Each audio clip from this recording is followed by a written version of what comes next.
Դու կարծում եք ընտրություններով է լինելի իշխանափոխությունը, թե հավանական չի դա։ Ես համոզմունք ունեմ, որ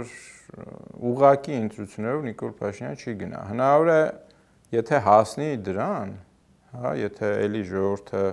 դուրս չգա իր դիրքորոշումը արտահայտելու եւ նրան չառաջնորդեն, բայց կարծում եմ դա տեղի կունենա, օրինակ Բագրատ Սրբազանի առաջնորդությամբ, որտեղ այս պահին մենք տեսնում ենք, որ հրապարակի միակ առաջնորդը նա է, մարդիկ ուզեն, թե չուզեն, սիրեն, թե չսիրեն, շատերը իրեն են ընդունում, այդ մարդուն են ընդունում որպես այս իշխանությունը հակադրվող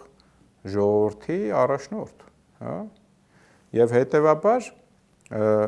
այդ process-ները տեղի են ունենալու։ Եվ եթե 26 թվին պայմանական դիցուկ, եթե ձախողեն 26 թվին հասնի, ես չեմ կարծում, որ 26 թվի ընտրություններով Նիկոլ Փաշինյանը գնալու է, բայց 26 թվի ընտրությունները կարող լինեն հերթական process-ը նրան հեռացնելու,